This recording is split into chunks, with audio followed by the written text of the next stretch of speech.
اب سکون psycho therapies میں جو بنیادی ایجنٹ آف چینج ہے وہ ہے نیچرلائزیشن. اس کو اس چارٹ کی مدد سے سمجھنے کی کوشش کیجیے کہ اصول یہ ہے کہ ہر سیلف کا اپنا ایک جداگانہ مزاج ہے، ہر سیلف کی اپنی ایک نیچر ہے،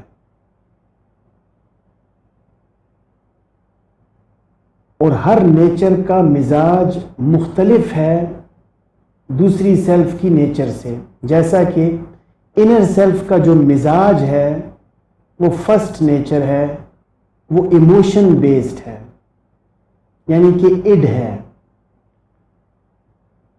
تو انر سیلف یہ چاہتی ہے کہ ایموشنز ایبرپٹلی ایکسپریس ہوں، ایموشنز گریٹیفائی ہوں، ان میں کسی قسم کی رکاوٹ نہ پڑے، اور سیکشول اور ایموشنل بیہیویئر ایگزیکیوٹ ہوتا رہے. یہ اس کا مزاج ہے. پھر جو آؤٹر سیلف ہے اس کا مزاج سیکنڈ نیچر ہے جو کہ نالج بیسڈ ہے. تو آؤٹر سیلف یہ چاہتی ہے کہ بیہیویئرز کاگنیٹو، سوشل، انوائرمنٹ اور ریلیجن کے بیسس پہ ایگزیکیوٹ ہوں، اور نالج گریٹیفائی ہو. پہلے کیا تھا؟ ایموشنز گریٹیفائی ہوں، emotions should be the top priority.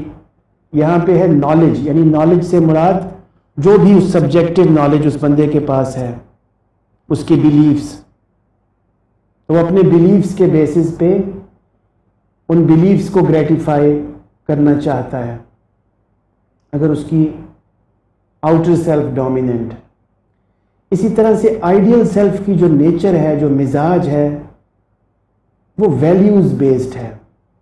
اور ویلیوز کا پازیٹیو سائیکالوجی میں بہت اچھے طریقے سے سیلیگمن نے ویلیوز کے بارے میں بتایا ہے. 24 کیریکٹر اسٹرینتھس وہ آپ دیکھ سکتے ہیں. ویلیوز کو جمع کیا ہے، چیدہ ویلیوز کو 24 6 ویلیوز اور 24 کیریکٹر اسٹرینتھس میں.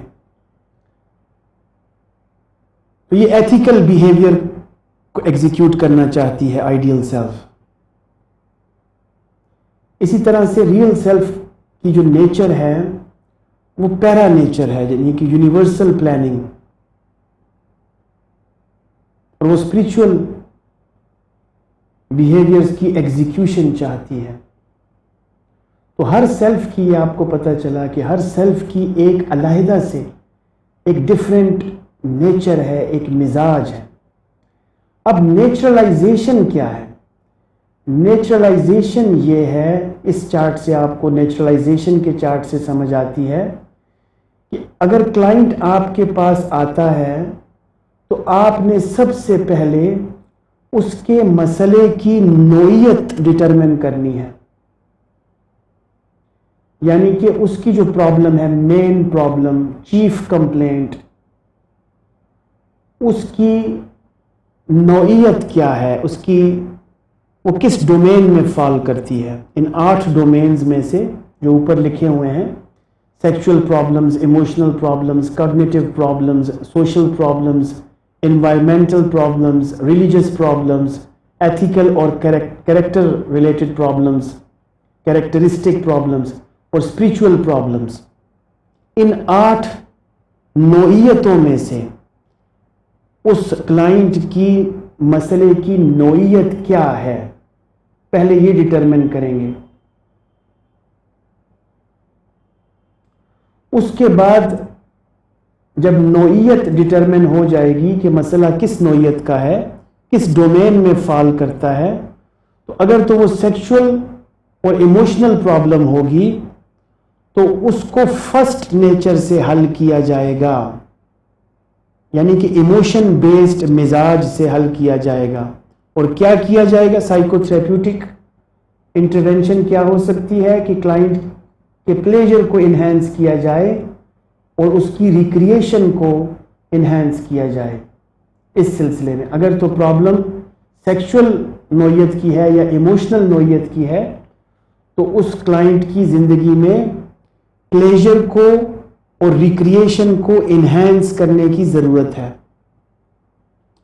اچھا، اگر جو کلائنٹ کی پرابلم کی میجر نوعیت ہے وہ ان چار میں سے کسی ایک ڈومین میں فال کر رہی ہے، cognitive problems, social problems, environmental problems یا ریلیجس پرابلمز، تو وہ آؤٹر سیلف کے ساتھ ریلیٹڈ ہے اور سیکنڈ نیچر کے ساتھ ریلیٹڈ ہے. اس کو نالج بیسڈ حل کیا جائے گا. پہلے کو ایموشنز کے ذریعے حل کیا، دوسرے کو نالج کے ذریعے حل کریں گے. تو کیا کریں گے کہ بیلیفز کو ریشنلائز کریں گے اور سولوشنز کی اسٹریٹجیز دیں گے.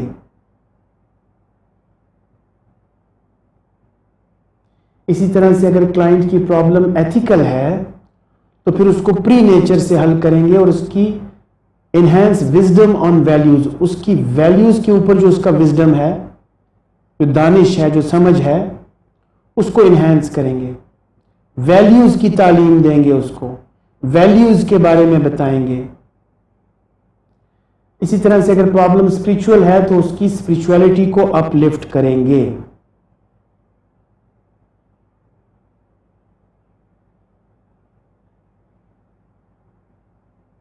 یعنی آپ دیکھ رہے ہیں کہ سیکشل اور ایموشنل پرابلمز کو آلموسٹ سائیکو ڈائنامک پرسپیکٹو سے حل کرنے کی کوشش کی جا رہی ہے. کوگنیٹو، سوشل، انوائرمنٹل اور ریلیجس پرابلمز کو آلموسٹ سی بی ٹی یا آر ای بی ٹی کی طرح کے پرسپیکٹو سے حل کرنے کی کوشش کی جا رہی ہے، مگر بنیادی اسلامی اعتقادات جو پہلے مینشن ہوئے ان کو انکارپوریٹ کر کے. اسی طرح سے ایتھیکل پرابلمز کو پازیٹیو سائیکو تھراپیوٹک انٹرونشنز سے ملتے جلتے طریقوں سے حل کرنے کی کوشش کی جا رہی ہے، اور اسپریچول پرابلمز کو اسپریچولیٹی کے پرسپیکٹو سے حل کرنے کی کوشش کی جا رہی ہے. تو اس میں نئی بات پھر کیا ہے؟ دو نئی باتیں ہیں، ویسے تو کئی ہیں لیکن دو نئی باتیں اس چارٹ میں بتاتا چلوں. ایک تو نئی بات یہ ہے کہ ان کے پیچھے جو سائیکو پیتھولوجیکل ایزمپشنز ہیں وہ سکون کی سبجیکٹیولی ڈیفرنٹ ہیں دوسرے ماڈل سے، اور وہ بیس کرتی ہیں اسلامک بیلیفز اور اسلامک فلسفیز پہ جو قرآن پاک سے ریٹریوڈ ہیں. موسٹلی کچھ فلسافیکل، کچھ پیورلی فلسافیکل اور مسٹیکل بھی ہیں. اور دوسری نئی بات جو ہے وہ نیچرلائزیشن کا پرنسپل ہے. وہ نیچرلائزیشن کا پرنسپل یہ ہے، اب سنیے نیچرلائزیشن کیا ہے. نیچرلائزیشن یہ ہے کہ مسئلہ جس نوعیت کا ہو اس کو اسی کے مزاج کے مطابق حل کیا جانا چاہیے. یہ ہے نیچرلائزیشن. یعنی ایسا نہیں ہو سکتا کہ اگر کلائنٹ ہمارے پاس ایموشنل یا سیکشل پرابلمز لے کے آئے تو ہم اس کو لاجیکل آرگیومنٹس کے ذریعے حل کرنے کی کوشش کریں. ایسا نہیں ہو سکتا.